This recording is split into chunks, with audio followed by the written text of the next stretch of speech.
If you're looking back all the time, you'll never get ahead. And that's exactly how I feel in this episode right now. Wasn't prepared to go live, but here we are. We are Systematic Geekology, and this is our What's New episode of the week, where we talk about what's new in geek culture. I can't wait to hear what you guys are listening to and watching because I need help in this segment. Once again, this is Systematic Geekology. My name is Elizabeth Clyde, and I am here with Andy Walsh. How are you doing today, Andy? I'm doing well today. Thanks, Liz. How are you? I'm a little tired. My hour drive home was like an hour and a half drive, and that 30 minutes really does make a difference Yeah, in that's your huge. afternoon commute. So, and people, traffic, fun. But I'm excited to be here, and I'm excited to find out what you are geeking out on. Um, if you are watching live, make sure you tell us in the comments what you are geeking out on, what we should be watching. Also, big shout out to our supporter, Justin Vaughn. Thank you so much for being a Patreon and supporting the show. I'm going to be talking about the one, the only anime in this What's New episode. If you did not recognize that quote, it is from Fairy Tale from the beloved Naked Man, Gray Full Bustard.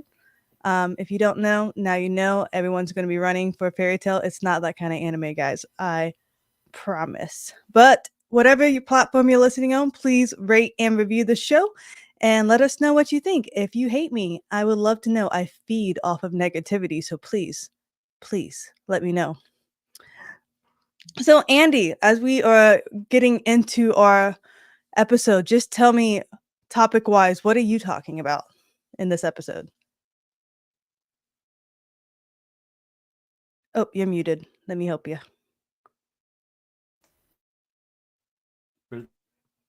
Sorry, we kept on unmuting each other. Yep. All right. Sorry about that. Yes. Last week I checked out the first episodes of Agatha All Along and The Penguin, the new kind of comic book TV shows on Disney Plus and Max or whatever. And then there was a movie called Rebel Ridge that came out on Netflix a couple weeks ago that I thought was uh, maybe not the most geeky thing, but kind of in my geek wheelhouse of martial arts, action cinema. Okay, I'm excited because I pay way too much for Netflix, but that's another topic. I don't understand why I'm paying almost $20 a month now. No one does. But yeah, I don't get it. But I'm excited because I never watch TV while driving. I would never ever. Okay, I do. So if I'll have them playing in the background while I sit in the morning Charleston, South Carolina traffic. In case you guys are wondering, I am not the problem. I'm very safe. I'm going to be talking about Fairy Tale and as well as another anime, Berserk Gluttony, I think is what it's called. I am now second guessing myself. But before we go into our super deep topic, I just want to know, Andy, what gosh. Well, I guess you said you just kind of found it on Netflix. So neither show or movie has like any kind of sentimental value for you. You just found what was new to chit chat about. Um, well, I mean, Agatha All Along is the latest Marvel Cinematic Universe Oh, you said show. that. I was a big fan of WandaVision. I think that's one of the best things that Marvel's done post Endgame. Mhm. Um, and so, even though the sort of supernatural witches kind of stuff that Agatha All Along is doubling down on is not my thing generally. I wanted to see where they were continuing the story, and Catherine Hahn was great in WandaVision and has been great in a lot of things. So happy to see what she's up to, along with new cast member Aubrey Plaza is always interesting. So yeah, that I was kind of anticipating for a while. Um, the Penguin. I like Batman. I thought the Batman movie was decent, and so I was curious what they were going to do next with that. But yeah, Rebel Ridge was just something that kind of popped up, like most things on Netflix do, just sort of popped up out of nowhere without much Mhm. fanfare. But heard a lot of good things about it, and so The amount checked it of out. movies I've watched because TikTok just gave me a little fanfare clip though is ridiculous. So as we go into the meat of our discussion, the Marvel movie you talked about, so is that a sequel to WandaVision or it just shares one of the characters? That's a good question. It kind of both. right? Because Because I it, watched WandaVision, and I don't really watch Marvel like that. uh huh, yeah, it is. It is definitely a sequel in the sense that it is following up on the events of WandaVision and following up on the finale of WandaVision, where Agatha Harkness was left, uh, mesmerized, trapped in a fake world of Wanda's creation as her punishment, and as a place to park her for until she was ready for the next thing. Um, but it's not necessarily a thematic sequel, um, and so there's it doesn't pick up on the sitcom structure that WandaVision had, and so it depends on what you liked about WandaVision. It may or may not feel like a sequel, right? If that sitcom pastiche, or if the characters of Wanda and Vision were the main things that brought you to WandaVision, then there's probably not a lot here for you. Um, Oh, okay. but So, see, that's good. This is why we need this episode because other people might be like me, and I would have gone to watch it and been very sad. Yeah, but but if you were curious about sort of the magical side of Marvel in general, that Doctor Strange, Scarlet Witch, all the stuff that they've done with that, and just sort of curious in general how they're developing that part of the Marvel universe, then this is the next development in that, and they're really kind of digging deep into how does magic work and what's the difference between a witch and something else, and what are the rules of magic, and all those kinds of things. So if that part of WandaVision was of interest to you, or if that part of Doctor Strange and the Multiverse of Madness was of interest to you, then this might be a worthy sequel. We'll see. Hmm. There's only for 2 episodes out. Next one comes out in a couple hours, so you See, know I was literally about to ask you, how did it end? This is why I tell Josh I don't like what's new because I'm like, can I binge it? Like, I already want to know, like, I already want spoilers, how it ends. Is it worth watching? But we're only 2 episodes in. yeah. Halloween Day, if you want to just binge it, we will know by then. The last episodes come out the Okay. 30th of October, so See, that's good for me to know because that could be a then, like, Halloween treat for somebody. it really can. Because I'm watching Fairy Tale right now, and so those who know who's watched my past anime episodes, I'm pretty much a one flavor type of girly. I love anime, I love romance. I'll dabble in the other stuff if I don't have to, but I have waited years for Fairy Tale 100-year quest, like years. Like my little high school self fell in love with Natsu. And so I just like I need him. Like, it's okay, that sounded weird. I'm very much in love with my 3D husband, but I just need him to like end up with Lucy. And so even though the creator of Fairy Tale, he already said like Lucy and Natsu are supposed to end up together because the creator got sick. I can't think of his name. So we weren't sure if we were ever going to get like a proper ending. So he threw us a bone and he pretty much told us, yes, Lucy and Natsu are going to end up together. So my heart is happy because it needed to happen. Not Nalu forever. If anyone likes Natsu and Lisana, just turn off this podcast right now. You don't belong here. I'm just kidding. I love you. But so I was so excited for 100-year quest, but it's starting off so slow, and I'm so sad about that. They are going on to. Are you familiar with Fairy Tale at all? Not even a little bit. I'm That's sorry. okay. Feel free to zone out while I self monologue how it's going. I give you permission. So, listeners, if you are thinking about watching 100-Year Quest, number one, do it because you're not a true fan if you don't. Okay, so there's no reason watching all those episodes of Fairy Tale and not watch 100-Year Quest. So, if you guys are familiar with when Gildarts went to a mission, he came back and he lost his leg, he lost his like gut, he like the strongest person in the guild failed a mission, and this was the 100-year quest. Now, Lucy, Natsu, and the gang, they took on the quest and they want to go to another section of the world, and they have to seal these 4 dragon gods. So it took all their power in like the last season of Fairy Tale to like just take down 1 dragon. Now they got to take down 4 dragon gods. And as we just discovered, there's this white mage in the mix that is like just destroying everything. And she actually brainwashed all of Fairy Tale. So now Natsu and the gang, they're just trying to like um trying to fight that. So it's your typical fantasy adventure anime where you have a guild, you have superpowers, well, it's magic powers, and you take on quests, you beat the bad guy, you know, do guilty stuff.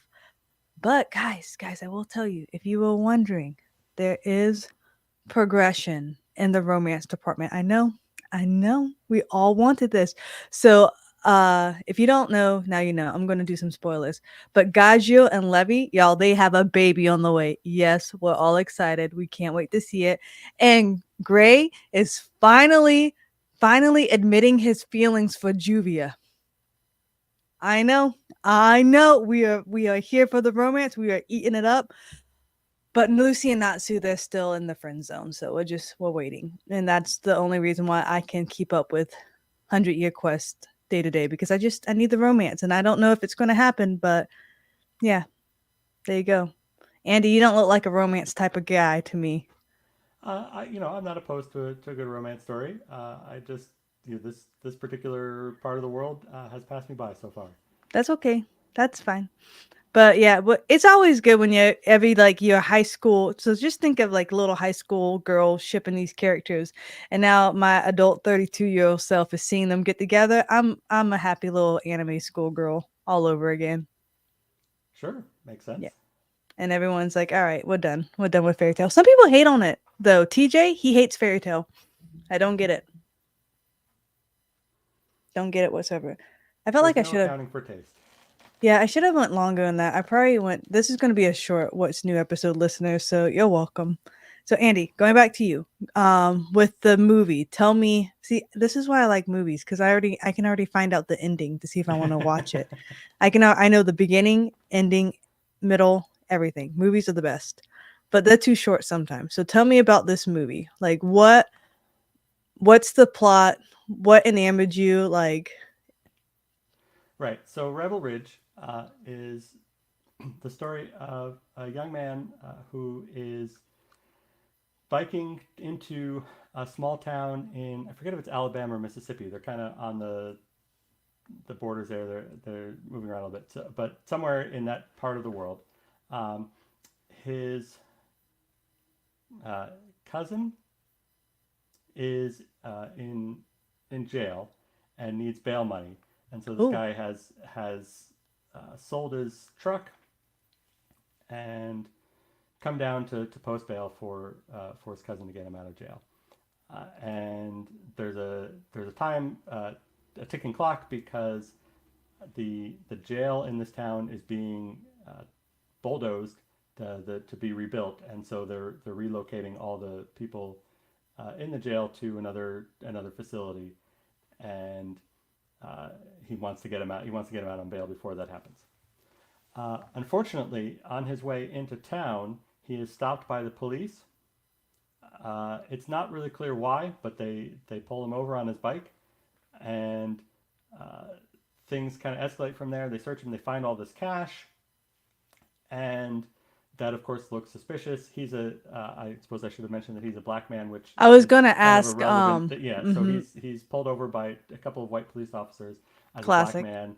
Uh, the insinuation or the implication is that he's guilty of biking while black or something along those lines. Um, and so yeah, they find that he's carrying a lot of cash. They think that that's suspicious, and they seize that cash under rules that basically if they think it's involved in a drug transaction, they have the right to seize it. I don't claim to be a lawyer to know all the legal details, although the movie does kind of go into some detail about the legal machinations and what has made this possible. But I don't know how much of it is accurate or not. It feels like it wants to be accurate Mhm. to contemporary policing and law enforcement. Um, so yeah, so now he can't get his he can't post bail because he doesn't have any of the cash, um, and he tries to go through the appropriate channels to get this money back to say, look, it's legitimate. I have receipts for having sold my truck and all this. Like, it's not drug money. Um, trying to trying to handle things the proper way, and they kind of stymie him at every turn, and so he gets increasingly desperate and tries increasingly desperate things. to resolve the situation. He is helped by a court clerk played by Anna Sophia Robb, who kind of does that thing of I couldn't tell you, from The Incredibles, right? I can't tell you to go to the third floor and file Form 27Q because I'm not allowed to tell you that. But Those are the heroes of movies. They are the right, yeah. heroes. So she kind of has that kind of role. Um, and then Don Johnson plays the police chief, who's the kind of mustache twirly, corrupt cop. Um, and so yeah, those are the kind of the main three characters of the story. And it turns out that this guy. So what the cops find out about a third to halfway through the movie is that this guy isn't just any random person biking through town. He is a Navy martial arts instructor or Army martial arts instructor. Um, and so he knows a thing or two about handling himself in physical confrontations. And so as you might expect, he eventually puts those skills to use in uh, getting satisfaction for his situation. Um, and how that plays out, and who's guilty of what, and so forth. I will leave to the viewer to experience for themselves. But one thing that I did appreciate about it, so it is, on the one hand, it is trying to get into contemporary issues and the contemporary complications of policing and how the police can arrange things to their favor, even when somebody is not guilty of anything, as this person is. But the other thing that I liked about it is, even though it's kind of like an action revenge movie, and this guy is a martial arts expert, there's a big emphasis on non-lethal methods, and not trying to do the minimum amount of harm, right? So it's not one of these things where he just gets some guns and just starts shooting everybody until there's nobody left to oppose him. He is, and partly because he recognizes, right, that if he starts killing cops, that really is not going to make the situation any better. He's really trying to resolve this in a way that everybody gets to walk away from the situation. Because he does, his whole goal is to keep his cousin from winding up in this state jail facility. So getting more people in jail or in prison doesn't help anything. So he's really trying to think through how to resolve this without getting in jail himself, or further complicating things without anybody's life, and all of that. So I appreciated that it had some values in mind, right? It's not just, okay, let's see what kind of cool action sequences we can put together. Even though there are some cool action sequences in the film, it's also interested in the consequences of those action sequences. Yeah, so I thought it was really well done. The main actor, Aaron Pierre, seems like one to watch in terms of screen presence, and both being able to have action, but also acting, and could very well be the lead of any number of different sorts of films. And yeah, so I thought it was a worthwhile watch.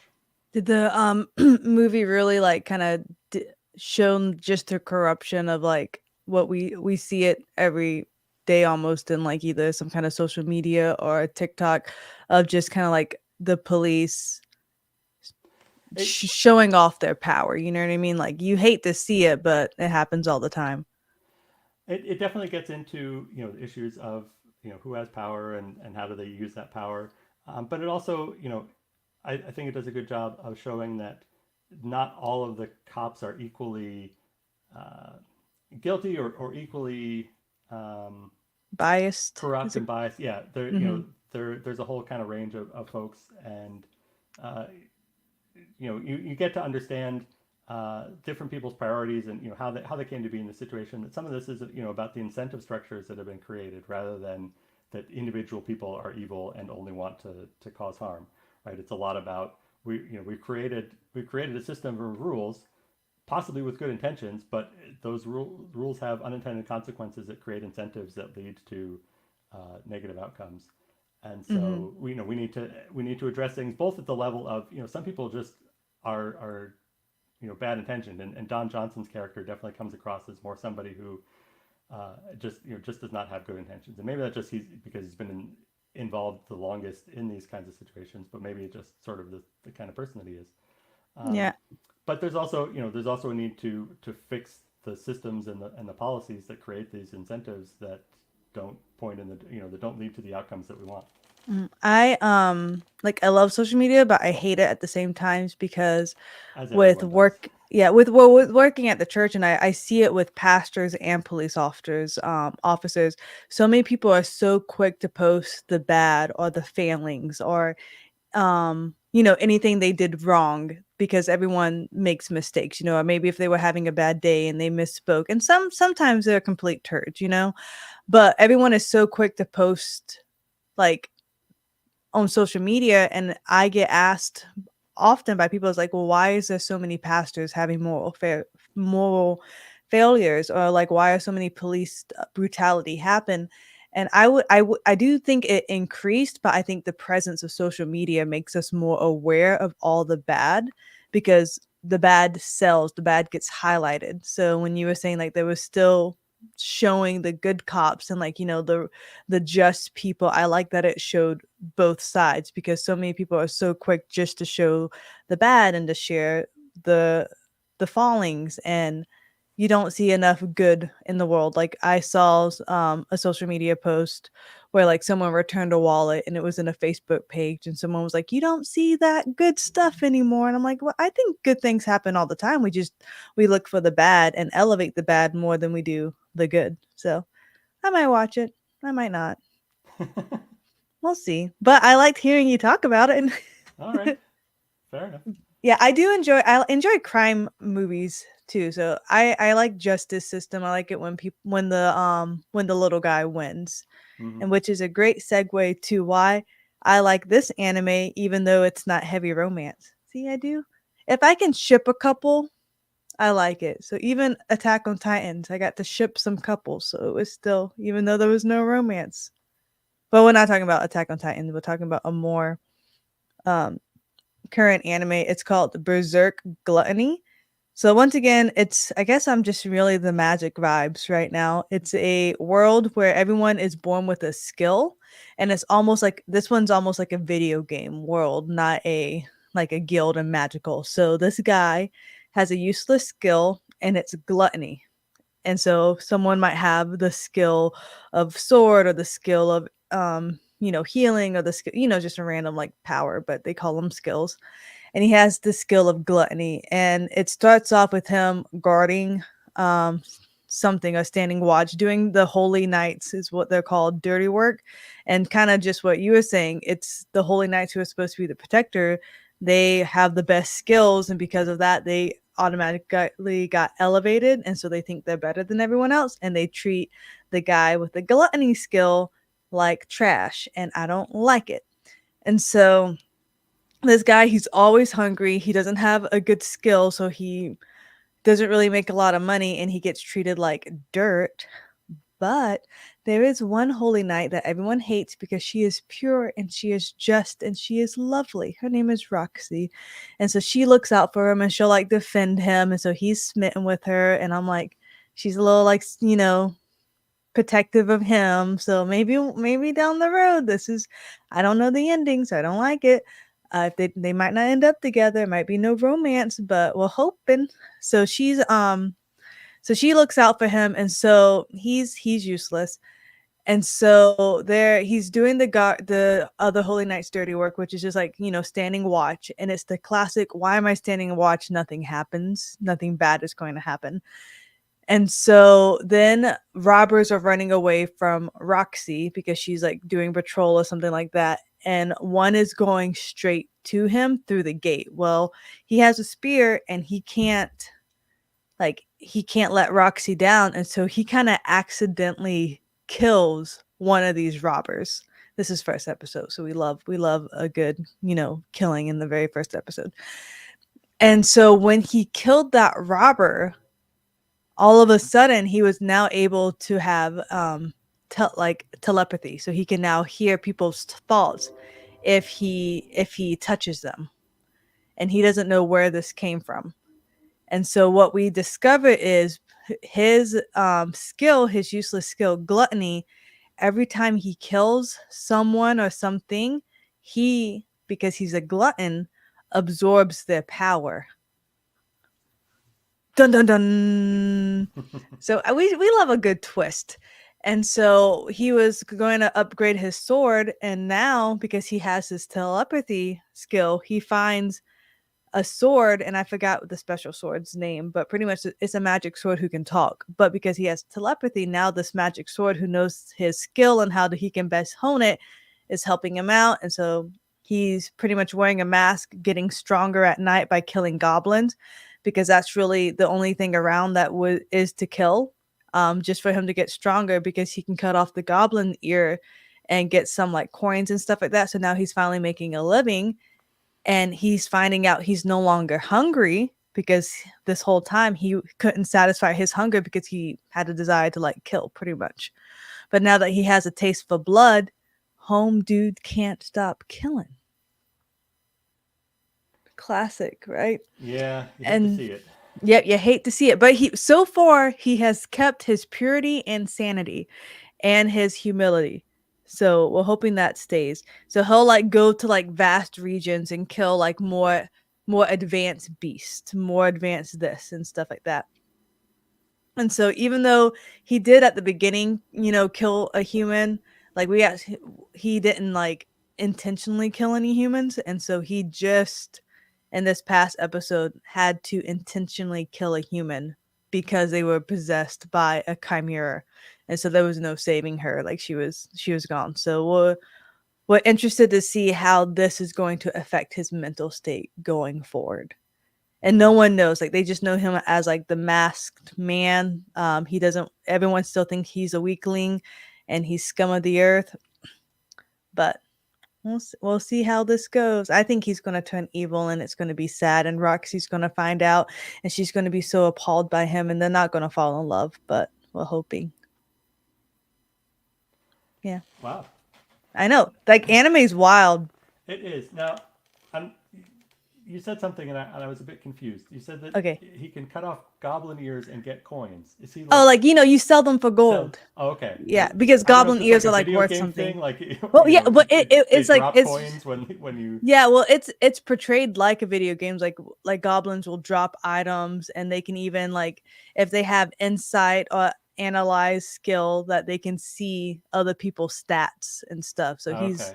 so when So people check very his, yeah, it's like I D wish and I D was role a, playing game kind of. yeah, honestly, like if I had a choice, I wish my life was like a sword playing game.